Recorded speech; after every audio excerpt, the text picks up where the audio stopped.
उत्तर प्रदेश की राजनीति एक बार फिर हलचल में आ गई है। समाजवादी पार्टी के अध्यक्ष अखिलेश यादव से जब जनसत्ता दल लोकतांत्रिक के मुखिया राजा भैया के बारे में पूछा तो उनकी पहचान सबको है, कुछ कहने की जरूरत नहीं जैसा बयान दिया। तो ये सिर्फ एक मामूली टिप्पणी नहीं रह गई। ये बयान उस संवेदनशील समय में आया जब जम्मू कश्मीर के पहलगाम में हुए आतंकी हमले में राजा भैया के रिश्तेदार उद्योगपति शुभम द्विवेदी की मौत हो गई। इस त्रासदी के बीच अखिलेश की प्रतिक्रिया को लेकर सियासी हलकों में कई तरह के कयास लगाए जा रहे हैं। इस बयान को सिर्फ एक व्यक्तिगत प्रतिक्रिया मानना बहुत सरलीकरण होगा, क्योंकि इसके सियासी मायने कहीं अधिक गहरे हैं। यह घटना सिर्फ दो नेताओं के बीच का तनाव नहीं, बल्कि यूपी की जातीय राजनीति में भी एक नई लकीर खींचती दिख रही है। तो आइए इस पूरे घटनाक्रम का विस्तार से विश्लेषण करते हैं। राजा भैया का नाम आते ही उत्तर प्रदेश की राजनीति में एक खास किस्म की ठाकुर छवि सामने आती है। प्रतापगढ़ के कद्दावर विधायक 6 बार से विधानसभा में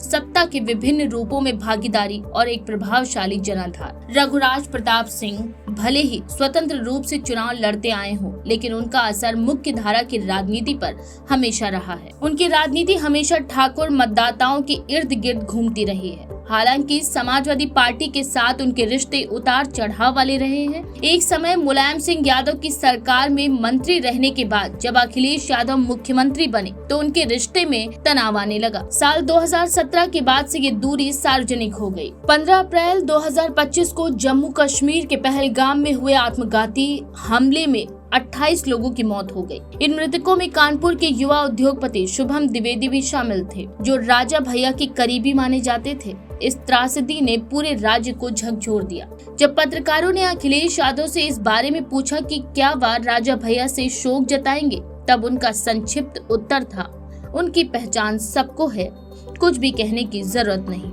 ये टिप्पणी इतनी नपी तुली थी कि उसमें न संवेदना दिखी न राजनीतिक संयम। इस टिप्पणी के बाद राजपूत समाज में गहरी नाराजगी देखी गई। विशेष रूप से पूर्वांचल और अवध क्षेत्र के राजपूत संगठनों ने अखिलेश यादव की आलोचना करते हुए इसे पूरे ठाकुर समाज का अपमान करार दिया है। जनसत्ता दल के कार्यकर्ताओं ने प्रतापगढ़, सुल्तानपुर और अमेठी में प्रदर्शन कर अखिलेश का पुतला जलाया। राजपूत संगठनों ने कहा कि ये वक्त राजनीतिक बयान देने का नहीं था, बल्कि मानवीय संवेदना प्रकट करने का था। अगर कोई व्यक्ति जो राज्य के प्रतिष्ठित राजनेताओं में से एक है, शोक के समय भी राजनीतिक द्वेष से ऊपर नहीं उठता, तो वह समाज को क्या संदेश देगा। राजपूत सेवा समिति के एक पदाधिकारी ने ये बात कही। कई राजनीतिक विश्लेषकों का मानना है कि अखिलेश यादव की ये टिप्पणी दरअसल एक छिपा हुआ हमला था। शब्दों में भले ही कुछ ना हो, लेकिन संदर्भ बहुत कुछ कह गया।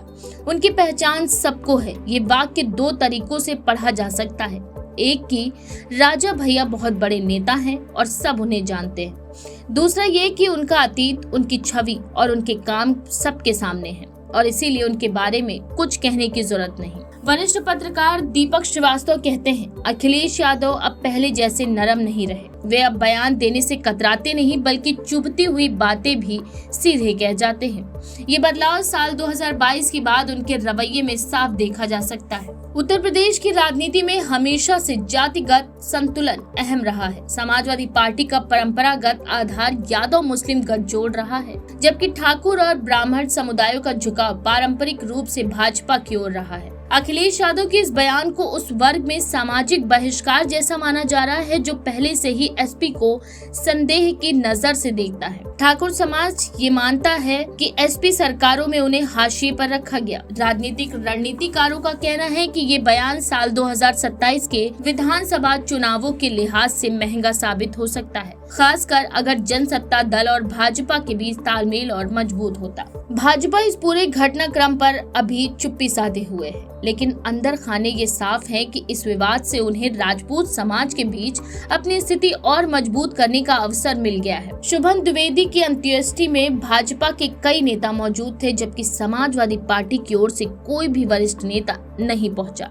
ये बात भी राजपूत समाज को खटक रही है। राजा भैया ने अब तक अखिलेश यादव की टिप्पणी पर कोई प्रतिक्रिया नहीं दी है। उनकी चुप्पी रणनीतिक मानी जा रही है। ऐसा प्रतीत होता है कि वे अखिलेश यादव की टिप्पणी को तवज्जो देने की बजाय अपने जनाधार को शांत करने और एकजुट बनाए रखने की कोशिश में हैं। लेकिन जनसत्ता दल के प्रवक्ता जरूर बोल पड़े हैं। अखिलेश यादव ने जिस तरह से सार्वजनिक रूप से संवेदना जताने से परहेज किया वह बहुत कुछ कहता है। ये सियासत नहीं, इंसानियत की बात थी, प्रवक्ता ने मीडिया से कहा। इस घटना का असर समाजवादी पार्टी के जनाधार पर भी पड़ सकता है, विशेष रूप से उन इलाकों में जहां ठाकुर समुदाय की उपस्थिति निर्णायक है। वहां एसपी के लिए यह विवाद घाटे का सौदा बन सकता है। राजनीतिक विश्लेषकों का कहना है कि ये बयान आने वाले नगर निकाय चुनावों और फिर विधानसभा चुनावों में असर डालेगा। अखिलेश यादव का पहचान की जरूरत नहीं वाला बयान सिर्फ एक संवाद नहीं था, उत्तर प्रदेश की जातीय राजनीति में एक नई दरार का संकेत भी है। ये उस दूरी को और चौड़ा करता है जो समाजवादी पार्टी और ठाकुर समाज के बीच पहले से मौजूद थी। अब ये देखना दिलचस्प होगा कि क्या अखिलेश यादव इस विवाद पर सफाई देंगे या फिर इसे नजरअंदाज कर आगे बढ़ जाएंगे। वहीं राजा भैया इस मुद्दे को कितना उछालते हैं, ये भी आगामी राजनीतिक समीकरणों को तय करने में अहम भूमिका निभाएगा। आपकी इस बारे में क्या राय है? अपनी राय हमें कमेंट में जरूर लिखें। ऐसी और भी दिलचस्प खबरों के लिए देखते रहिए द पेज 90।